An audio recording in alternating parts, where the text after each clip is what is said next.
A link to the recorded presentation will be emailed out to anybody who has registered for the webinar and for the webinar series, as well as will be linked off of the Urban and Community Forestry Town Forest Webinar Series webpage.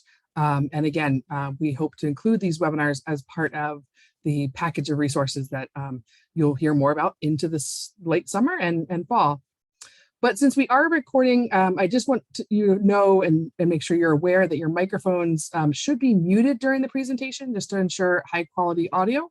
And also just a reminder that, you know, as Zoom allows you to use your camera, we encourage you and welcome you to use that. But please be aware that when your camera is on, it will be recorded as part of the webinar. After our webinar presentations today, we'll have a Q&A session. And I invite you to use the chat to share any questions, any comments, or thoughts.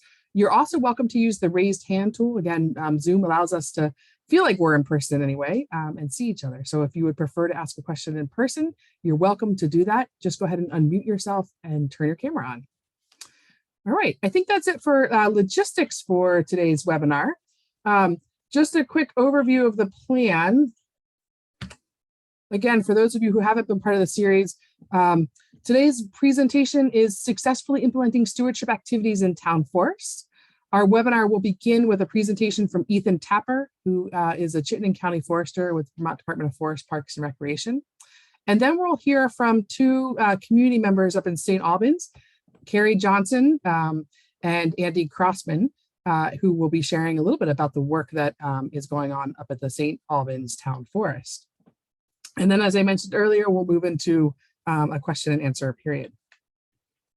All right, so with that, I think we should go ahead and get started with the presentation. Ethan, if you want to go ahead and start your screen share.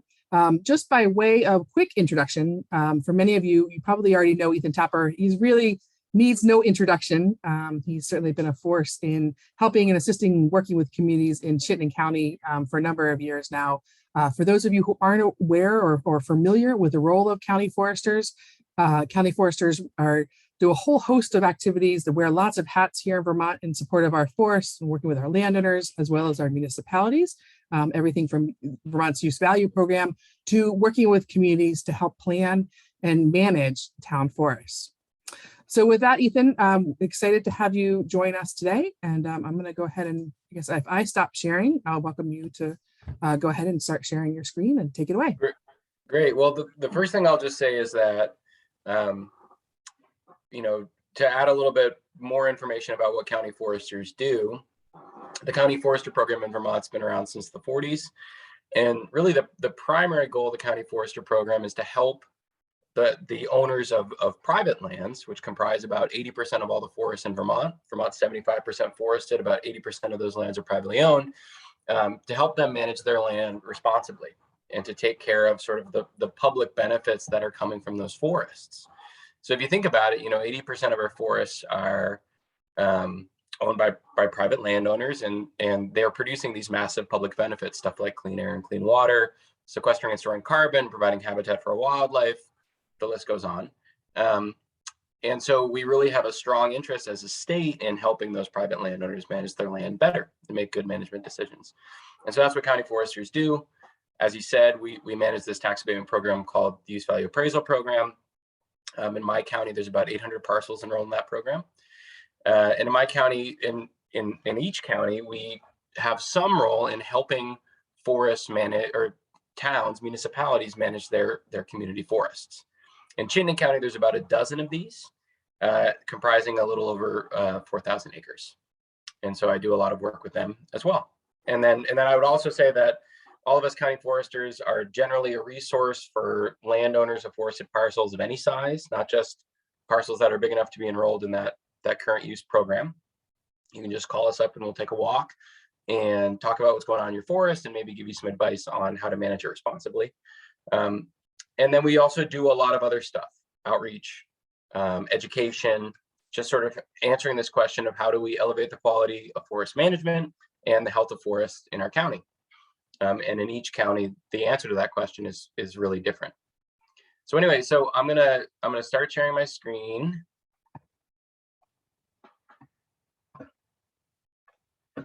and away we'll go. So I will say that the caveat with this presentation is that this is much less about the nitty gritty of like how you enter into a contract with a professional and how you send out an RFP and getting bids and stuff like that. All that stuff is really, really important. But in my experience, the really challenging part about successfully implementing stewardship in community forests is getting people on board and sort of building this coalition of people who are excited about this project and making sure that anybody who wants to have input on the project has had a chance to do so, and then everybody knows what's going on. So that's largely what this presentation is about. So the first thing I'll say is just that town forests, what I am now increasingly calling community forests, have been around in Vermont for a really long time. The enabling legislation that allowed town forests to exist passed in 1915. Actually, interestingly, that early statute, that 1915 statute, describes municipal forests in a way that's really relevant to the way that they are today in Vermont. It says they are, quote, attractive land primarily devoted to producing wood products, maintaining wildlife habitat, protecting water supplies, providing forest recreation and conservation education. There's some really interesting history around town forests in Vermont, stuff like that.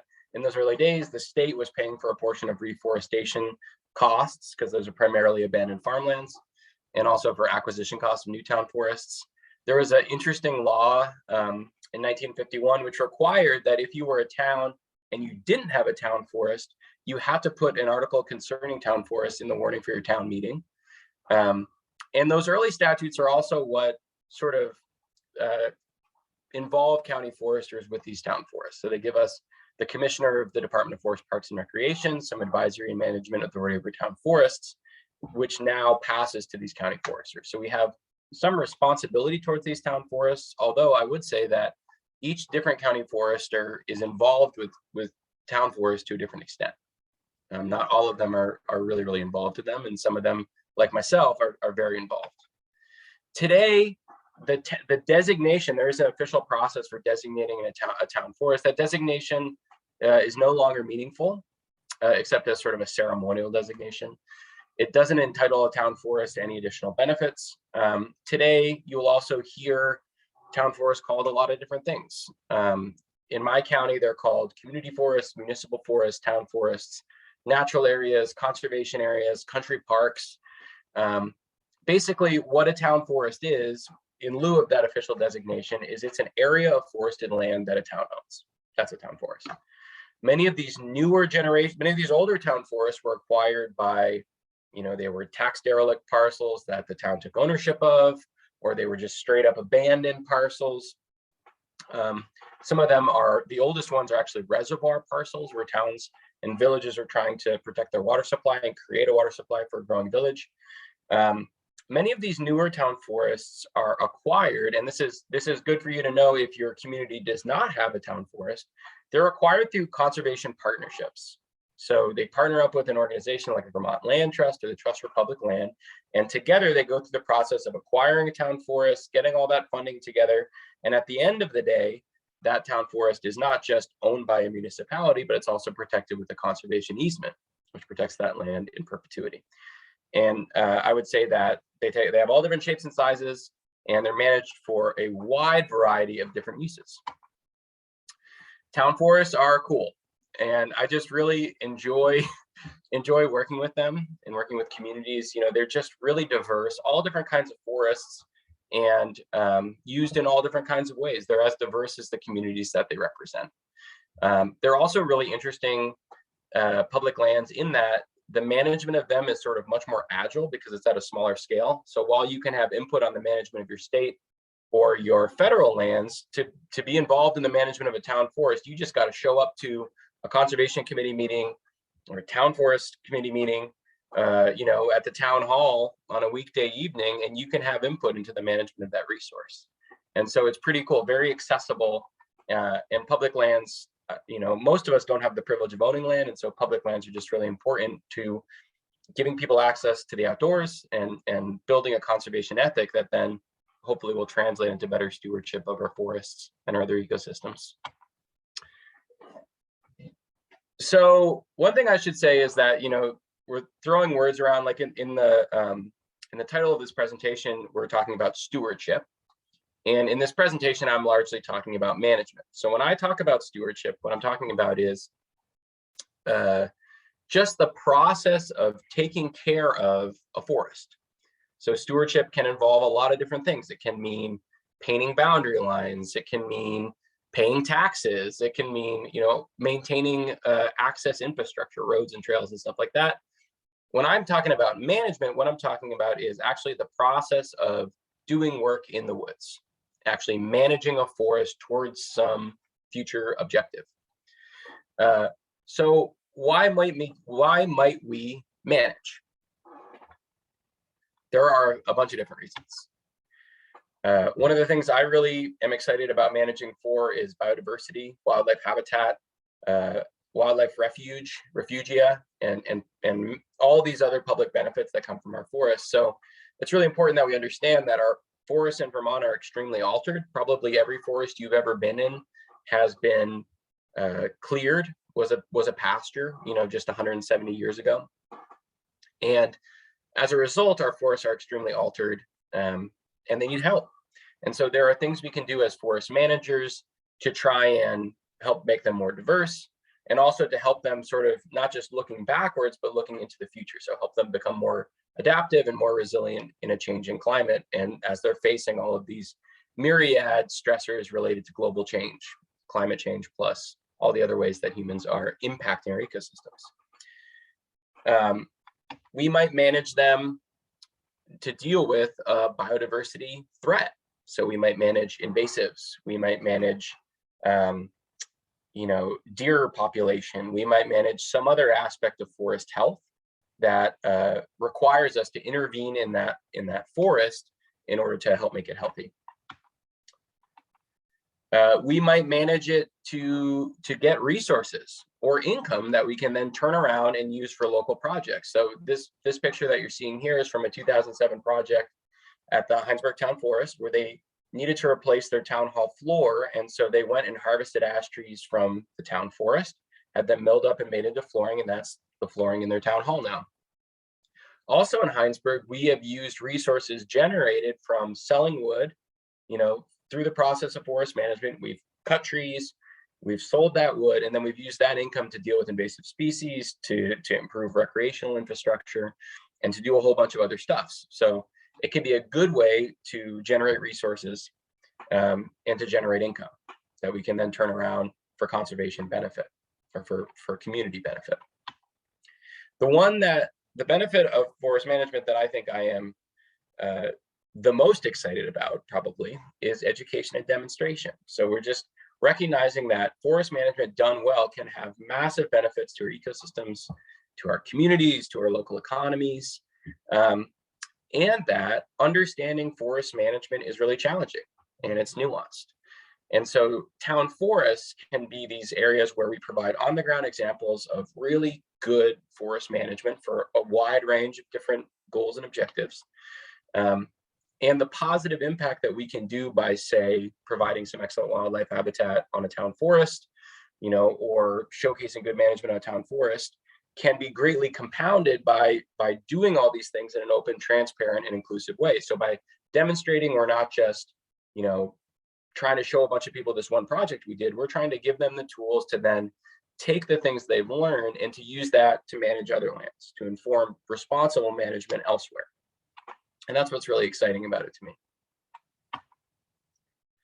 So I'm sort of grouping this into things, how we approach management and stewardship before, during, and after it actually occurs. And all these steps are really, really important. Excuse me. So one thing that I've learned is that I would say that most people are in favor of forest management. They just don't know it yet. So one of the ways that we help them sort of, approach on this journey of understanding responsible forest management and the ways that it benefits communities, even for people who may not think that they are in support of responsible forest management, is that we do not surprise them. So people really, really, really, really, really don't like to be surprised about stuff like this. They want to feel like they have had ample opportunities to be involved in the process, even if they don't actually take those opportunities, which I actually do want them to take those opportunities. Even if they don't actually take those opportunities, it seems to make people feel a lot better. So we really need to start well before that forest management actually occurs with the process of getting people involved. So there's, I would say two aspects to this: management planning and then also pre-management outreach. Developing a management plan for a community forest is a really good first step. If the forest is conserved, it may actually be required. If you want to do any management, you may actually have to have a management plan. It's a good first place to talk about forest management that is planned, and also to address any conflicts between different uses, conflicts, let's say, between recreation and forest management, or between hunting and recreation. These conflicts always arise, and a management plan is a document that sort of lays them out in a clear way and dictates how they're all going to get along. It's also an important thing for me as I think about, sort of helping communities develop these management plans. It sends a signal that what we're doing is not off the cuff. What we're doing is really part of a comprehensive, thoughtful process. Now, management plans, there's a lot of examples of this, and I could send you examples of what a town forest management plan looks like, some different examples of how people have approached it. Some better resource communities in my county have actually hired people to facilitate this planning process.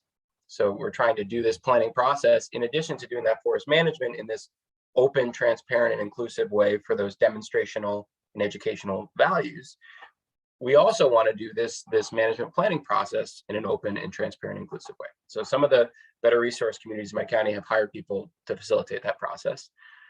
Most of them just put together like an ad hoc steering committee whose job it is to, over the course of, let's say, a year, to develop a management plan and to have it be as part of a public process. A really good example of this was the Heinsberg Town Forest, who developed a comprehensive management plan in 2012. There's a bunch of things that are interesting about it. One of the things that I thought was really innovative was the separating up of the Heinsberg Town Forest into different management zones. So within any community forest, you're going to have people who are saying, I want forest management, I want no management, I want lots of recreational trails, I want no trails, etc.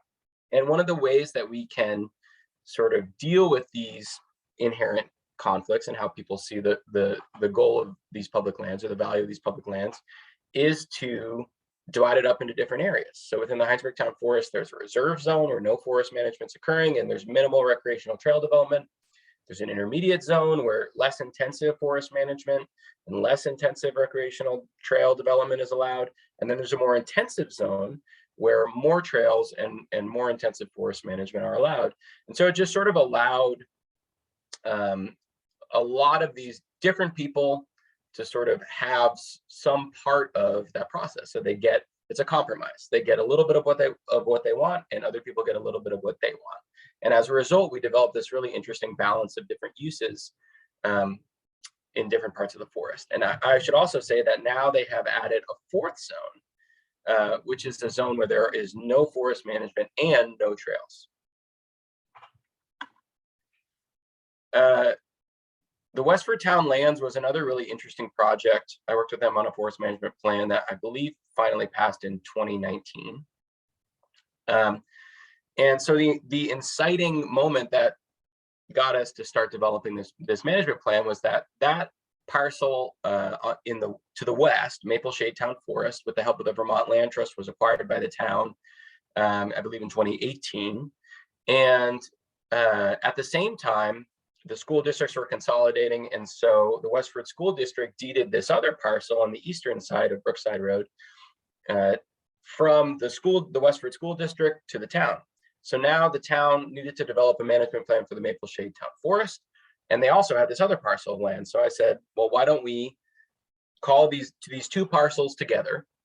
Why don't we call them the Westford Town Lands, and we'll manage them together? And what was really interesting about this process is that these parcels are relatively small. The Maple Shade Town Forest is 130 acres. Misty Meadows Trails and Forests is about 80 acres. And so unlike the Heinsberg Town Forest, which is now over 1,000 acres, you can't necessarily have everything everywhere. And so what we decided to do was to use these two parcels of lands to balance each other. Some of the uses that people were really interested in were recreation, hunting, forest management, wildlife habitat. And so in the eastern parcel, which is right behind the Westford School, already had this really well-developed trail system. It has deed restrictions so that you can't hunt on there. There's no guns or any other kind of weapons allowed. And so we said, okay, on this area, it's all about recreation and no hunting's allowed. And then on that western parcel, we said we're going to have really minimal recreational trail development. Forest management will be allowed, and we will, basically manage it mostly just to be wildlife habitat and to benefit wildlife habitat connectivity. The Milton Town Forest, I've been experimenting with recently. This is a management plan that's under development right now, and I'm experimenting with using other tools to make this management plan more interactive and easier to explore. And so I'm just going to quickly jump over to this other tool. So I created a story map of the management plan for the Milton Town Forest, because we would develop these management plans and they're like 60 pages long. The one for the Andrews Community Forest in Richmond is 200 pages long. And they're not necessarily like the process is robust, and we've engaged a lot of people, and we've really reached out to different people, and everybody feels heard, hopefully. But we haven't created a document which is actually accessible and usable. And so what I did was take the management plan that I've written and put it into the story map form. So it's in this form, which is beautiful, which has pictures, which has all kinds of other information. It's just trying to put it in a really simple way so that people can understand what, instead of having to like wade through this really dense document, to really understand in a simple way what's going on.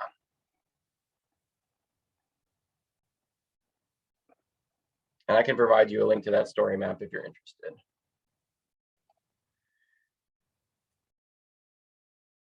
And now I'm going to cycle back to where my place was.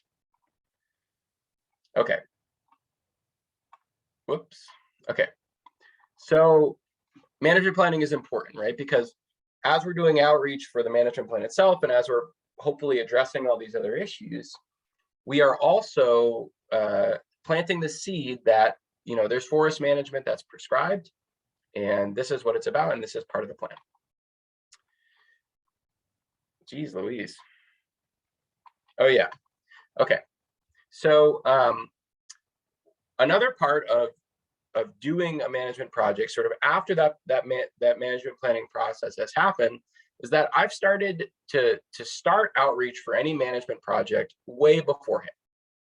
So I developed this pre-management signage, which has these QR code links that everybody knows how to use now because they have to use them like for menus at restaurants and stuff like that. So the idea about it is, again, to not surprise people, to give people a lot of warning and a lot of information about what we're doing, what to expect, and why we're doing what we're doing. So, started to put up these different signs as a means to just sort of say, this is the basis of what we're doing for management. These are the different benefits that we're looking at, and this is how we're approaching what we're doing.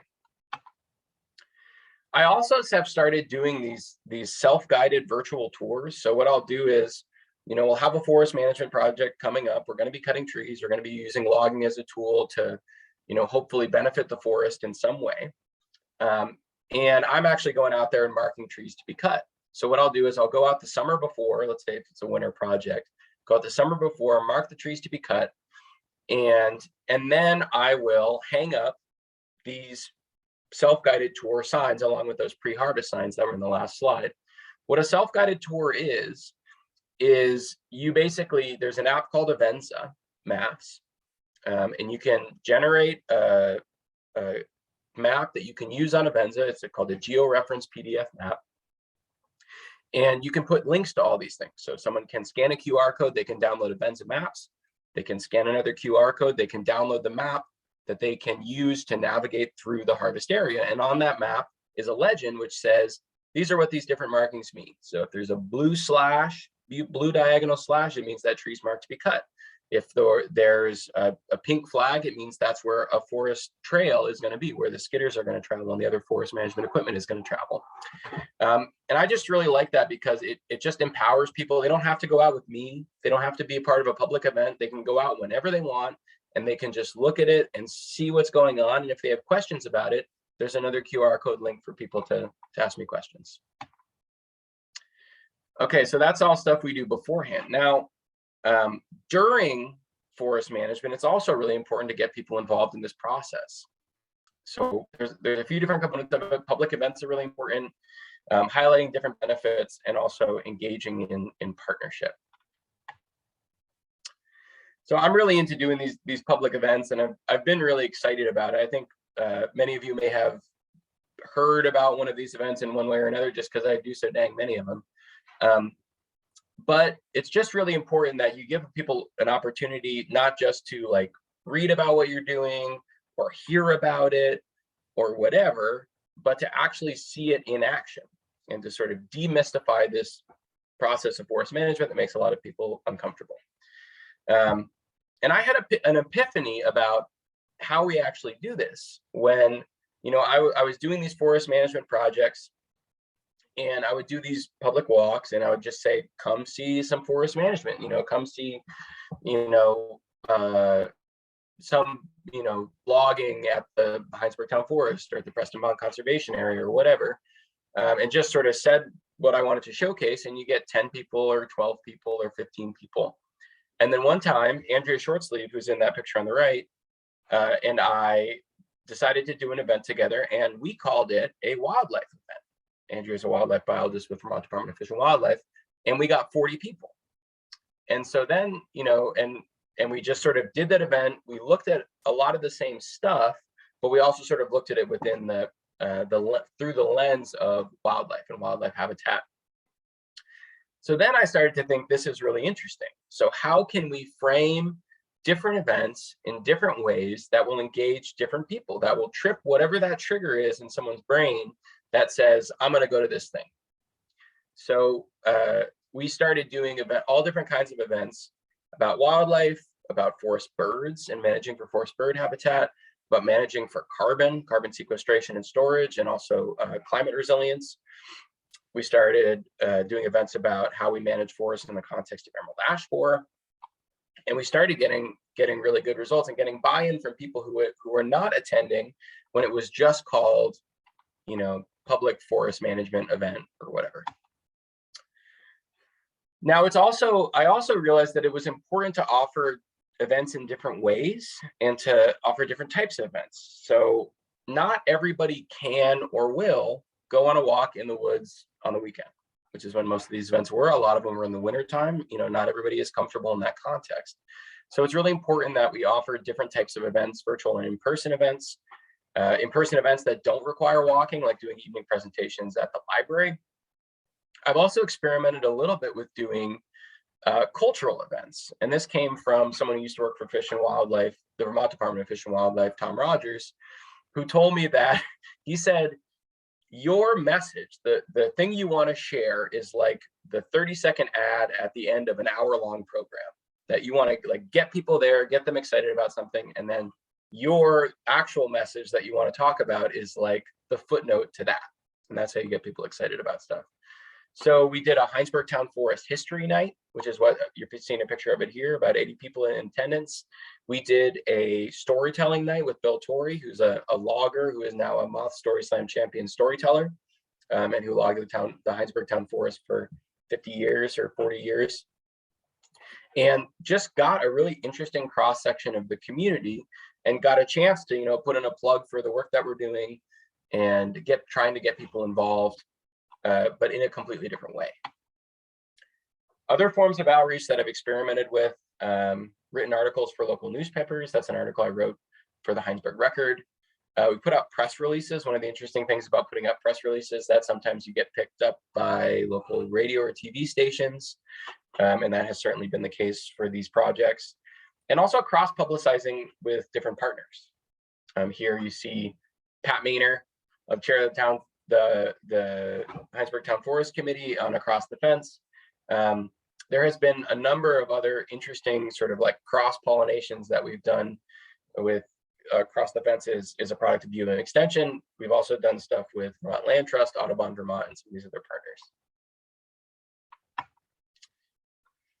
So partnership has also become really important. So when we started to think about how do we frame these events in different ways, you know, how do we talk about all these different benefits and highlight all these different benefits that these projects have to our communities, to our ecology, our economy, et cetera. I started thinking about, so how can we broaden our coalition? So how can we engage with sort of the constituents of not just, you know, me, Ethan Tapper, Chittenden County Forester, but then also these other organizations, and sort of help showcase the buy-in that we all have and how we share all these commonalities and share, you know, collective missions. So there's a lot of partners that we traditionally engage with. These are people like organizations like Vermont Woodlands Association, the Vermont Land Trust, Vermont Coverts, Audubon Vermont, the Vermont Department of Fish and Wildlife, U.S. Fish and Wildlife Service, the University of Vermont. But I also started to think about how do we engage with sort of more non-traditional partners? So those are organizations like Vermont Pride Center. We've now done 2 pride hikes on active forest management projects on town forest in Chittenden County. City Market Co-op, we've done a number of events with them. Fellowship of the Wheel, Mountain Bike Association, Outdoor Gear Exchange, Fall Raven, all these different organizations that we actually have a lot in common, and their constituents are actually really interested in and supportive of what we're doing. It's just that no one's ever asked them to come out on a logging project on a town forest before. But when we do that, we find that we actually have a lot in common. I've also, I had one town forest project that was completely during the pandemic. It started in like September, or during the worst days of the pandemic, I should say. Started in September 2020 and went through that winter till like March 2021. And so had a sort of challenge of how I was going to reach out to people in a context where we couldn't do any in-person outreach. And so we did a lot of virtual events, which were really neat. The cool thing about virtual events like this is that even if people don't attend them in the moment, they're recorded, and so people can watch them later. So I'd record these virtual events, and everybody had Zoom fatigue, so you don't always get the best attendance, but then you put them up on your YouTube channel, and then hundreds of other people watch them. I also started making videos for YouTube. Making videos is incredibly easy. I just basically filmed myself on my phone and edited them on the free iMovie app that just comes on the phone.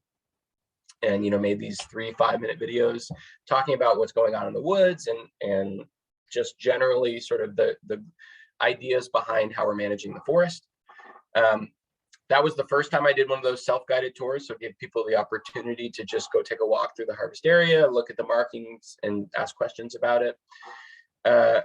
Also experimented with doing photo posts, which is where you just take a picture from one spot, and then, you know, you do it periodically over the years and showcase how a forest is changing over time, especially if it's been managed. Using drone photos and videos, which are really interesting and beautiful. And then posting project updates on Front Porch Forum, in community newspapers, and also on my YouTube channel. And I found out this other resource called Linktree. So this is for the Andrews Community Forest Project, where you can just, for free, you can just create this place where it's one link and it takes you to this place where you can list all these other links. So for this project, I linked to a story map that I made about managing the Andrews Community Forest, like that story map I did for the Milton Town Forest Management Plan. The Andrews Community Forest playlist, I had a playlist on my YouTube channel, which was just videos about that project. The Andrews Community Forest Facebook page. I created a blog where I'd post written updates, and there was a link to that, and all kinds of other stuff. So just basically collating all this information, putting it in one place. The part that is often neglected in forest management, even if we do a good job before, and even if we do a good job during these activities, is after, right? Because after the fact, it's up to us to tell the story of what we did. And if we don't do that, people either forget that anything happened, or they tell their own stories, right? People who maybe didn't show up to those events, who didn't watch those YouTube videos, who didn't decide to engage with that process, they go out and sort of free of all that context that we've created, they create their own story about what forest management is and why we did what we did and the impacts of what we did, et cetera. And so I think about this as giving people the tools to understand what happened and why it happened. And there's a bunch of different ways we can do this. One that I was really excited about was I did a signage project at the Heinsberg Town Forest, and I'm now doing this for all the town forest projects that I do, which is to create these permanent signs and to put, make them pretty and put up links to different resources that are relevant. In the case of this Heinsberg Town Forest one, I put up 8 signs. And if you go to the town forest, you can do the same thing that you did with those pre-forest signs, where you can scan a QR code, you download the Avenza Maps app, scan another QR code, you download a georeferenced PDF map that you can use in Avenza to navigate through the harvest area. And on that map are each of the locations of each of those signs. And so you can take yourself on this little tour, this little self-guided tour, and each of those signs talks about sort of a different aspect of what we did and why we did what we did, and sort of showcases a different part of that. And then at each sign also, which is something that I really liked, there's a QR code to a video of me standing right where that sign is and talking about, what that person is looking at in that moment. Another really good way, another really good tool for, really like telling that story after the fact is making these story maps. I have all these story maps that I've created, which is basically we are just telling the story of what we did, in a way that will sort of allow us to, to help guide that narrative and help inject some more information about what happened and why it happened into the future. So it's really, really, really important.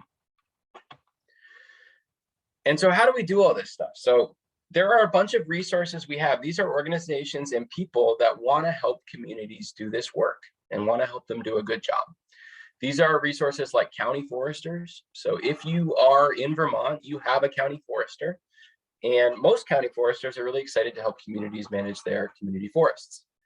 There are also, from the Vermont Land Trust is an incredible resource, also really interested in helping communities, especially communities that have a community forest that the Vermont Land Trust holds an easement on. Also, local land trust, the Trust for Public Land has been a huge partner in helping us acquire some community forest in Chittenden County. The Association of Vermont Conservation Commissions, AVCC, Vermont Woodlands Association, Vermont Coverts, Audubon Vermont, the Vermont Fish and Wildlife Department, the U.S. Fish and Wildlife Service, local conservation districts, and even regional planning commissions. All of these can be resources that can help you and your community figure out what a next step is for a community forest, or figure out how to implement some of these projects to get support, to get a little bit of expertise on what you want to do and how to approach it in a really good way.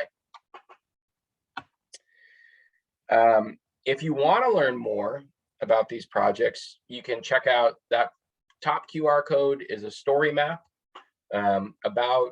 basically about outreach and primarily focusing on this one project at the Heinsberg Town Forest from 2018 to 2020. You can scan that QR code and that'll bring that right up. Or you can scan that second QR code or you can scan that second QR code and it'll take you to my link tree. So like that one I showed you for the Andrews Community Forest, I have one link tree where you can go to this link and you can look at all these different resources and stuff. I'll let that be up there. Everybody just fumbles with their phones or not. And then I'm going to move on. With all of this stuff, so obviously there are a lot of nuances to how we implement management in our town forest. It's not all about how we tell the story, right? We also want to do really good management, and we also want to do management that reflects the conditions in the forest and also the communities that manage these town forests, that reflects their values and the things that are important to them. But I just find that so much of the battle is just helping people understand the rationale behind the management that we're doing. And it can also, as I've said in a previous slide, it can also really help to make these town forest projects worth more, to make them basically inform management, far beyond the boundaries of that initial parcel. And I think when we're doing this work, when we're doing really good forest management and just taking care of our ecosystems, protecting our biodiversity, helping our forests be resilient and generating local renewable resources, doing all this really cool stuff, we should remember that if we're doing good work, that is something that we should be proud of. It's not something that we should try to hide away. It's something that we should want to showcase. And we should signal that with the way that we present it to the public. All right. So I'm going to stop sharing. And I'd be happy to take any questions, or are we moving on to the folks from St. Albans, Kate? Yeah, so thank you so much, Ethan, for that great overview. And I was trying to keep up with you and put links in the chat box. So I did put in your Linktree link, and I feel like there was one that I missed. So yeah, I'll put in the link to that Heinsberg Town Forest story map and to the Milton Town Forest story map. Perfect. Thank you so much. There were definitely some requests for that. And there has been some conversation in the chat box. But let's, in the interest of time, I'd love to turn our attention up to St. Albans. And joining us to tell us a little bit about some of the work that they've been doing up in the St. Albans area is Carrie Johnson and Andy Crossman. Excuse me, I got a frog in my throat. Not literally. I'll let you guys go ahead and introduce yourselves. Carrie, if you want to go ahead and take over screen sharing and get that set up. Perfect. I will do that. I'm Carrie Johnson. I'm the town manager, and Andy Crossman is one of our favorite volunteers. He's doing a lot of work up at the town forest. I'm going to share my screen, hopefully and successfully.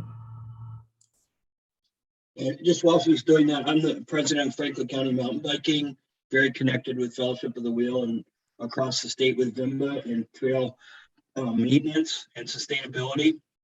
And so I'm really looking at it as a multi-user community asset. Okay, can you hear me now? Yeah, Carrie, looks good, and your PowerPoint is up and running. Thanks.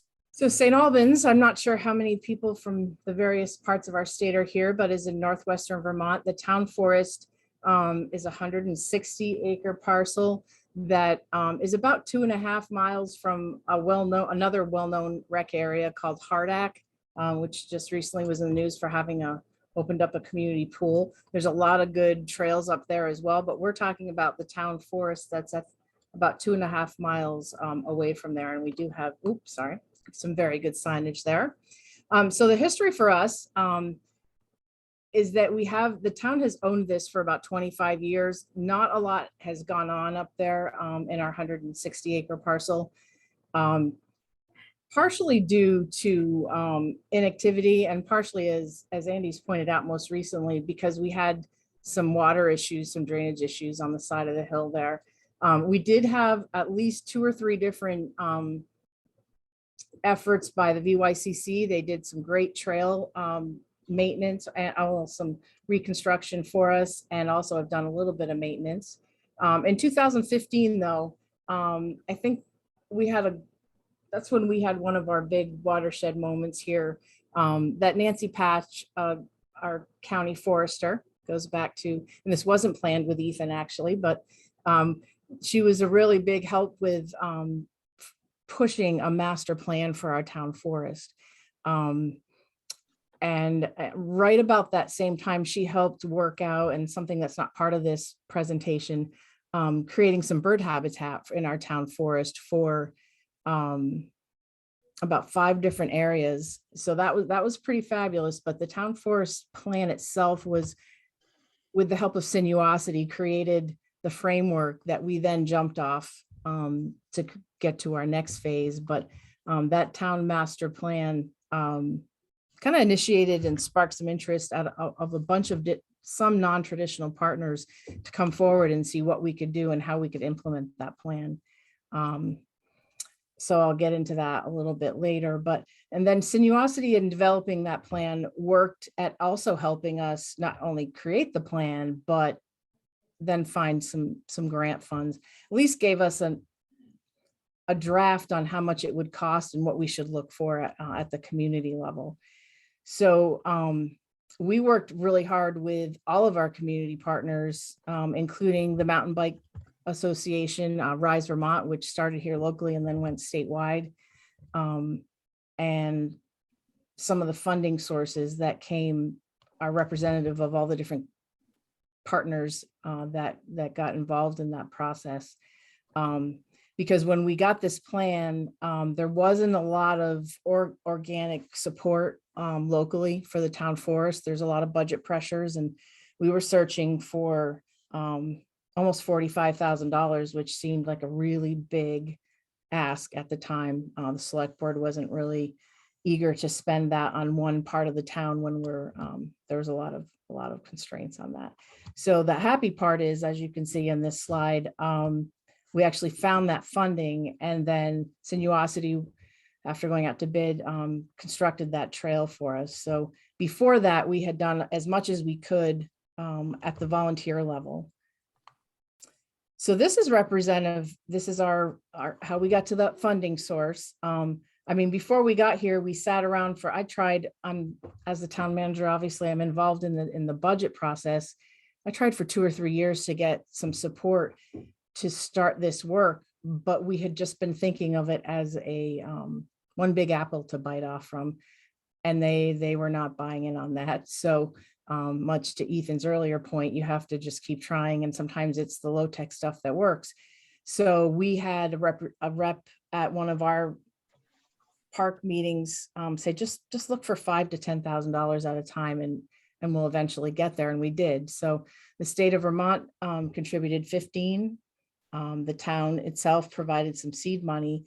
And then as one of my other duties as assigned, I'm part of the local Rotary Club, and one thing they really love to support are rec projects. So we went to them asking for $4,000, and they then went to the district, which is wide. The Rotary district up here, number 7850, goes all the way into Canada. They matched the $4,000.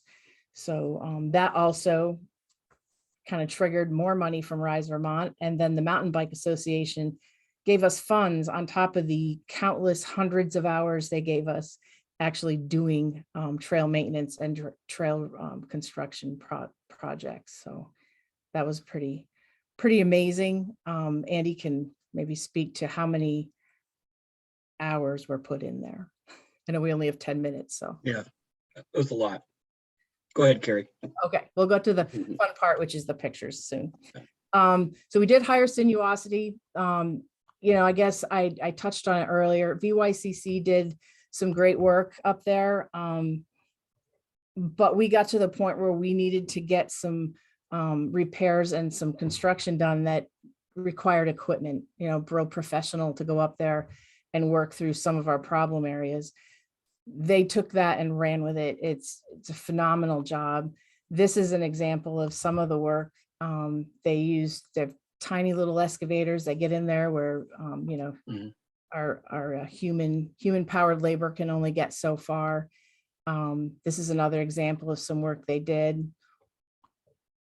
We did have to stop. I think we were trying to do it late fall, and sometimes late fall doesn't work well with working out in the field. I think we got snow that year really early. This was one section called the Saddle Trail. When we have a map here, we're at the very beginning part of this process. You'll see that we started naming some of the trails. We're in Maple City. We started having some of them have names that represent that. This is an example of one area that Andy noticed before as an avid mountain biker. This culvert, we installed a culvert there, but before we were really not able to have much access until it had naturally dried out, which it didn't do very often because it's a shaded forest there. This is an example of almost full year-round access that's now provided due to that maintenance. This is also an example of, hey, one small culvert project could mean a world of difference for a trail and for trail access. This is an example of some awesome stuff. I'm going to let Andy explain this slide. Yeah. So, you know, I think, Ethan, your point about information, we're using QR codes actually for funding, for gifts where people want to contribute, and also information access to maps. And then one other thing was interesting, Ethan, similar to your situation, we had 3 down oak trees right near a trailhead. And we brought in a portable mill, and we milled all of our 8 of our boardwalks and small bridging. So it was all locally sourced. And I think that's sort of a new and upcoming idea or concept, but it worked just phenomenally. And so, you know, that I think people are kind of proud of the fact that we were able to get it locally sourced. So, and then the next slide. Yep. And so this is an example of the trails that we had expanded, and we rated them. Of note, which is not on this map, is the yellow section, starting out as Snow Goose, but turns into Maple Ridge. After Maple Ridge, we have made that section to the west. This is west facing, birding only. Andy said the Mountain Bike Club has worked a lot with simple outreach, knocking on doors, talking to people that come to some of these town events, public events. They wanted some quiet, and we had worked with Nancy to kind of space out the bird habitat, bird-friendly habitat that was in that area. Yeah, one other thing we did was to accommodate hunting. There'd been a tradition of like turkey hunting there, and so we basically stopped riding during that part of the season. It's like late October, I think. So we haven't had any conflicts at all. That was a big concern initially. So really working with the different user groups has been quite effective, I think. It was. And the lessons learned. So to wrap it up, I know we trying to stay on time here. As Andy and I both agreed, and quite a few people have already mentioned, the master plan was a big milestone for us. Then engaging those partners, engaging the Mountain Bike Club, adjacent landowners, our own park and rec committee, the town forester, but also we engaged with the local tech center. So I'm going to touch on that as number 5, but and working with that professional trail builder early, and allowing them to do their things so that we can then build upon it, but also to identify someone at our level. We don't have a town forest committee, so we needed to have someone manage it, and we're trying to assign a trail steward every year, put a little bit of money in our budget to do that, so that they can be tasked with having a point person, of course, but also just someone who can further our goals of increasing our paths up there. We added 2.65 trails in the last year and a half. That was a big effort for us, and we want to go on to plan phase 2, I guess we'll call it. Will also include adding more trails, but also connecting, as Andy has talked to me about. I'm not sure if he talked at this. We haven't really developed the plans as far as trying to connect it to the rail trail. We're a few miles away from it on one end, but so, and I'll just, 5th is maintaining and managing the trails can sometimes get forgotten in the many tasks that we have here. But working with the tech center helped, because now they started a new class in which they take students out. A teacher advises them, of course, but they take students out every semester, or like fall and spring. And I heard it's just wildly popular class. They're teaching them how to maintain the trails. They're having fun. They're outside. They're actually in school and still having fun. And it's a way to keep building more interest for our town forest. Yeah, and I'll just add, Carrie, VMBA, Vermont Mountain Biking, has developed in their focus more on sustainability of trails. And, instead of building new trails, like let's fix and maintain the ones we have, really focused on that sustainability. And they've actually created an assessment tool that can be used annually on your trail network. And I can share that, Kate, with you. But it's for any users of trails, so I think it's quite well done. They used it down at the Slate Valley trails down in Poultney initially, but we're looking at spreading that across the state as a practice. So Great. Thank you so much, Andy. And yes, please, if you pass that along, I'd be happy to make that available to Sure. to other folks in the town forest arena. Well, Thank you so much, Carrie and Andy, for sharing just a quick update and highlights of what's happening up in St. Albans. Sounds like you guys have some really cool projects in the works and have done a lot over the last couple of years. I'm curious, and I just, before I ask you a question, just a reminder to folks, again, the final wrap up portion of this webinar, if you will, or the final portion of this webinar will be an opportunity to ask questions. So we have Carrie and Andy and Ethan here. And so please feel free to use the chat box to share questions or thoughts or feedback based on what you've heard. As folks are thinking of questions though, I'm Carrie and Andy, I'm curious, you had mentioned, sort of the initial response maybe or relationship with the select board. I'm curious for you to share, kind of what does that relationship look like now? And recognizing that they're an important stakeholder in, this process. I'd love for you to kind of share how things stand after all this work and what maybe lessons learned you get garnered from working with the select board. That's a beautiful question. The relationship is wonderful, but I think every select board, city council, they're faced with so many decisions that I think it takes a person like Andy to really advocate for the town forest. I mean, I do as well at budget time. I do when we support a rec committee that meets pretty frequently, but right now we're down a few people, and I think pushing forward, we just have to stay on task with our goal. But it's not horrible. It's also money's still an issue, right? So finding these things, finding cash and the person who has the love of the woods and rec and hiking in general is critical. I mean, we can't operate a municipality without our volunteers. They're absolutely critical, and Andy's just a good example of that. Andy and his wife Heidi actually also does a lot of work for Parks and Rec in her own way. She's a master gardener, does a lot of work there.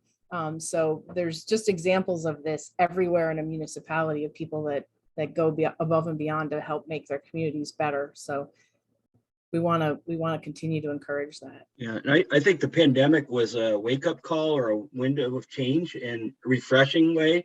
People are much more aware of trails and forests and the outdoors, and so I think we ought to take advantage of that while it's still there. Don't know how long that's going to last, but we saw a huge increase. Obviously, I'm sure you did, Ethan and others, huge increase in usage. So we ought to seize that opportunity. That's great. And I think, Andy, I think to your point, I think that was felt around the state. I'm curious for folks to share in the chat box if you experienced that in your area. Ethan, I'd throw that question to you. Again, you've worked with a number of communities, so maybe not one specific select board, but sort of how have you seen or, share a little reflection on kind of the role of the select board in some of the work that you've done with some of the harvests in town forests, and how has that relationship looked, and when has it, sort of what advice would you give to other communities in that relationship? I mean, I think, like many other things, doing really comprehensive outreach solves a lot of these problems in my experience. So every time that, there are times in these projects when you have to interact with the select board, they need to approve your management plan, right? And they need to approve any contracts with any contractors. And so what's really helpful is if they don't have to suss out all this information, to be is this a good thing? If you go there and you're hey, these are all the resources I've created, this is all the input that we've had, this is all the outreach we've already done, and just make it really, really, really easy for them. Again, recognizing that, most people who are on a select board are not necessarily experts in everything that comes in front of them. So to make it easy on them by, sort of going through this really comprehensive public process, I just think is so important. And the other thing that I would say is, for communities that do have a conservation commission or a town forest committee, it also really helps to go through those committees first. And then when something comes before the select board, it's coming at the recommendation of the conservation commission or the town forest committee. So they're like, you've sort of already gone through this process, and then all they have to do is sign off on something that's sort of already been dealt with. Great. Thanks so much for sharing that. It's good advice. Again, welcome, encourage folks to go ahead and please share any thoughts or feedback or questions in the chat box. One other question I have, Andy, for you and Carrie is, just thinking about the trail project that you worked on, overall, did you have to close the trail? Kind of how did you manage the actual implementation and the building of the trail and the maintenance work that you did with user groups? Were there any? We met up front with them. We set timelines, and they were pretty short windows. So the work actually happened over a 2-year period. So we weren't shut down for long periods, and tried to engage with those groups and bring them in as part of the volunteer party. So it really wasn't an issue there. I think one of the harder things is to shut down trails when they need to be shut down. And for example, in spring, and we found people still using them and not understanding why. So having to educate people around that. Not easy. And the new trail, we added 2.65 miles of new trails. So short of the work at the intersections, those are all brand new. So that was fairly easier. It was easier for us. And I would add that I'm actually experimenting with trail closures and how we navigate this at the Heinsberg Town Forest, which is a town forest that a single trailhead might have tens of thousands of users a month in the summer. And so it's this really important recreational trail network. I'm actually, in a way, I know that in some ways can be a challenge, right? Because then there's people who are upset because you mess up, you make the forest look messy, which is intentional, or like whatever, some perceived impact to their trail or to their experience of being on a trail. But at the same time, that's a lot more eyes on forest management, and sort of as we reimagine what forest management is and help people understand how it may not be what they think it is. It's that's a lot of eyes on this project. So I've been experimenting at the Heinsberg Town Forest with just like Andy said, being really upfront with trail user groups and having really open and clear communication and making compromises and building trust.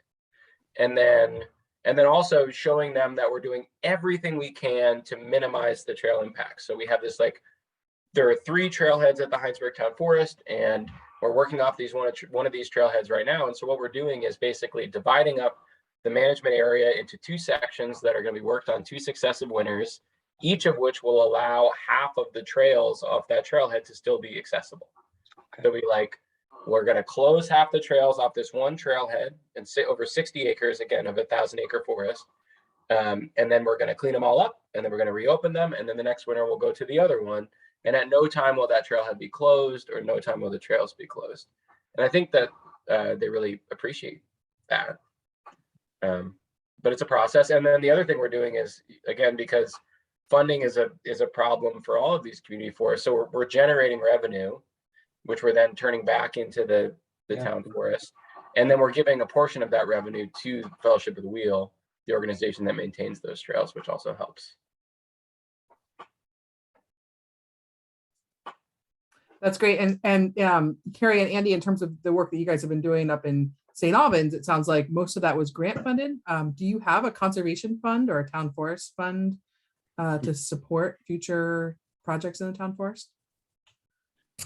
We don't have a dedicated town forest fund other than just a maintenance. We have $5,000 in our trail maintenance fund every year, and we're hoping to use that routinely to fund the steward, so that they can keep track of things, work with the town, with myself, just to look for grants. So that's seed money. Yeah, I think we're increasingly looking at private businesses, outdoor, like outdoor gear exchange type, but we have them locally. We have the 14 Star Brewery that really is wanting us to step forward and asking us what they can do. And they want to be seen by the community supporting trails and So like, I think it's our job to ask them, you know, what support we need. So I think there's a really quite an opportunity there actually in Vermont. Yeah, one thing, Andy, that I have not really seen, but I've been interested in is I haven't seen that many like partnerships between private businesses, like local businesses and community forests.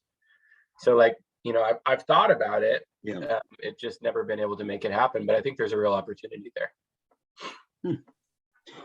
I know Cabot, I know like Cabot Cheese has a relationship with Stowe, and they've actually sent up like 60 employees part of the trail building process. So I know there's precedent for it. That's great, Andy. I didn't know about that. But what I was going to share is, you know, down in Bradford on Wrights Mountain Devil's Den Town Forest, that the Bradford Conservation Commission that manages that town forest has worked with King Arthur Flour and other businesses down there to through their corporate volunteer program to solicit volunteers for various projects. And then the other thing, Ethan, to your question or point about connecting with downtowns and local businesses, again, using Bradford as an example, I believe their town forest map actually was printed with, you know, sort of, it's kind of like one of those tourist maps where there's the map in the center, but then all around it are advertisements from local businesses. So they did that a few years back in order to encourage folks, knowing that a lot of their visitors to their town forest were from outside the area. They wanted to encourage folks to get a bite to eat or a beer, Andy, you know, using the brewery example, you know, while they were in town. So that initiative seems to have been really successful, and I think serves as a cool model for other communities. There is a question, Melissa, I'd love to invite you. I see your question in the chat box. I'm happy to read it, but if you're interested, you're welcome to unmute yourself and put your video on. Hey there. Hi. I'm Melissa Wilver. I'm a new member to the Andrews Community Forest Committee, and what I've found out as I'm researching my role there is that there's a large group of people who are very interested in the plan that's going forward, which contains some multi-use trails in a very sensitive wildlife habitat area of the forest. And there's also a large group of people in town who are extremely concerned about that and want the trails to be somewhere else. And it seems like the two groups are really not communicating and working together at all. So it looks like the issue's going to be headed with a change to the management plan to the select board. And so I guess it will be a battle of the groups unless there's a way to try to work together to find some more compromise. So I'm not sure if anybody has experience or tips. As a new member, of course, I'm quite interested in trying to see that happen. But yeah. It's for those of you who aren't from Chittenden County, this issue is extremely volatile. And I can see that. Yeah, it's been a real, I think that one of the hardest things is that the Andrews Community Forest Committee, it just seems like has been basically just dealing with this issue for what seems like a very long time. And I've been trying to stay out of it. But yeah, it is. So as some background, and I think that at every step in this process, all intentions were good. But when we developed the Andrews Community Forest Management Plan, which was a process that I was involved with back in 2018, I believe, there were not many. There was a vast trail and some other sort of forest trails and stuff like that, but there wasn't really any recreational trail infrastructure in the way that we think about it, like a mountain biking trail or hiking trail or anything like that. And so we were like, okay, so this is actually a real opportunity, right? Because the trails don't already exist, and so we can actually cite them correctly. And so we developed this process, which I think is actually a really good idea. And I would recommend it to other communities that are interested in trail development, which is that you would not be just developing a trail with a trail designer, but you're pairing a trail designer with an ecologist And so you're trying to develop a trail design which is balancing both of those objectives.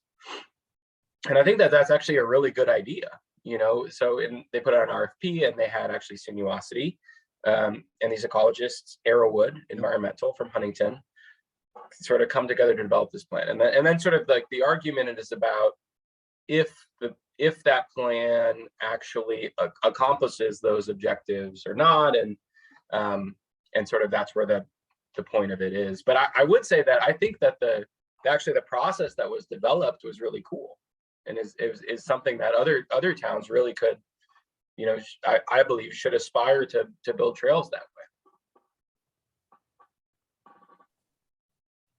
way. Thanks for sharing that, Ethan. It sounds like a really cool model. And I think, Melissa, you know, just kind of to add on, you know, I think it sounds to me like, you know, sometimes it's important to recognize that even when we go through what we think are best practices and we go through all the steps, things oftentimes, you know, I want to say don't work out as intended, or, you know, there's complications, or there's, you know, that's part of the mess. I think we talk about messy forests, right? Being healthy and, you know, good for wildlife and good for forest health. I think sometimes public process is messy. And I think it's okay to acknowledge that. I know it's frustrating and can sometimes really take a toll, you know, at the community level. But, you know, I think as Ethan talked about in the very beginning, you know, these lands, you know, these town forests really serve a lot of different roles for our community, and those roles are often changing, as we experienced in 2020 when local recreation really took off. So I think that's, you know, that's part of the messiness, I think, of public process. And you know, I wish that there were sometimes simpler and easier answers. But thank you for sharing that. And you know, I think you know, going by some of the best practices and tips that Ethan had shared from the beginning can help alleviate some of that surprise, some of that frustration, you know, sort of further in the process. And just one other tip, Kate, look at seasonality and the uses. So for example, nesting seasons or hunting season or whatever, and you can make compromises around seasonal needs. That's what we did. Yeah, thanks for sharing, Andy. And, you know, I think that, you know, sort of my last point on that would be that I think sometimes we, as a society, we look to these town forests to serve all these different roles. And I think one thing that I've encouraged communities to do is think holistically about community needs, community vision, and recognize that not every acre, not every town forest can serve all of those needs. So can we take a broader look at our community landscape and say, okay, so, you know, which forests, which areas are appropriate for what uses, and, you know, can we disperse some of those values across our town landscape as opposed to expecting them all to be able to be balanced on one piece of land. We actually did this process that Kate was involved with back in 2017 or 2018 in Richmond, this town forest recreation planning grant, where we, like, one of the exercises we did was we had this big map of Richmond, and we were like, you know, and the surrounding towns, I believe, as well. And you would, like, draw on the map, you know, like, what do we have in our community? And it is interesting because it's so true. Like, it's not that every individual parcel of land needs to contain everything. It's that we need everything, like, accessible within the community. Mm-hmm. It was a really cool exercise. Like, when we were thinking about it in Huntington's town forest is like 250 acres. It's relatively small. And we were thinking about how do we, like, fit in all these different uses. And then, of course, remembering that adjacent is like Camel's Hump State Forest also, you know, and some other, you know, and there are other parcels of land that may satisfy different community objectives. Yeah, thanks for sharing, Ethan. Melissa, do you see how I said all that stuff and I still didn't answer about what I actually think about it? Right, and I think just from what I've seen is that all of those things are true.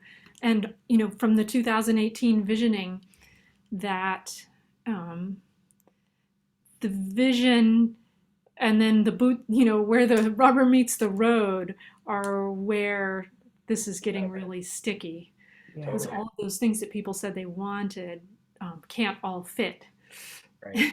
Like you're saying, in that space, and in particularly in that northeast quadrant where the sensitive habitat is. So that's the prime trail area that I like to see the trails, and that's the prime wildlife habitat area as well. So the high value area for the competing issues. Mhm.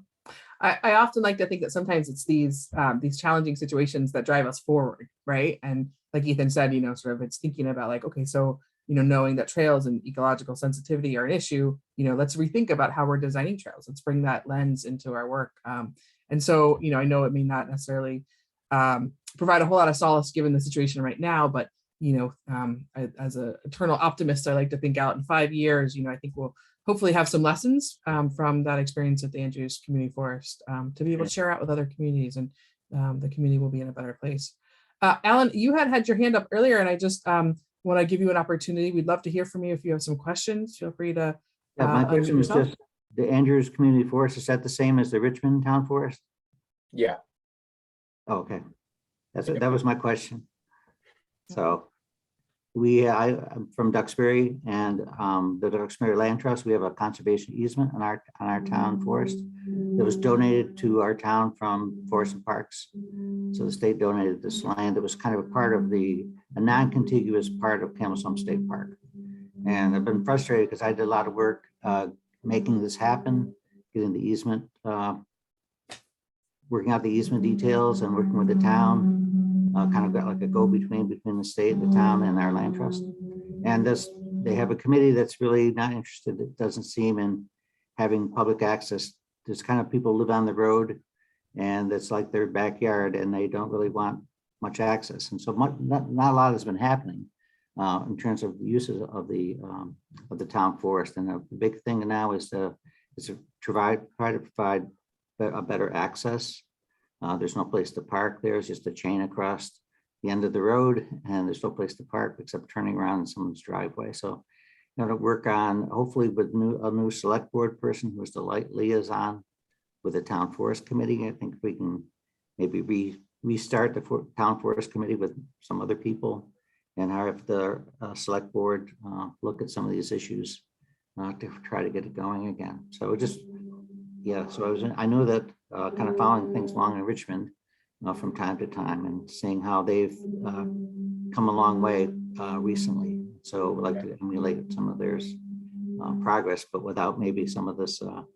We don't have to worry about multi-use trails because ours is no mountain bikes. It's all pedestrian, snowshoe type of things, except for obviously if there's going to be a logging job, then they can have, logging equipment. But for recreation, it's all just non-mechanized recreational uses that are allowed under our easement.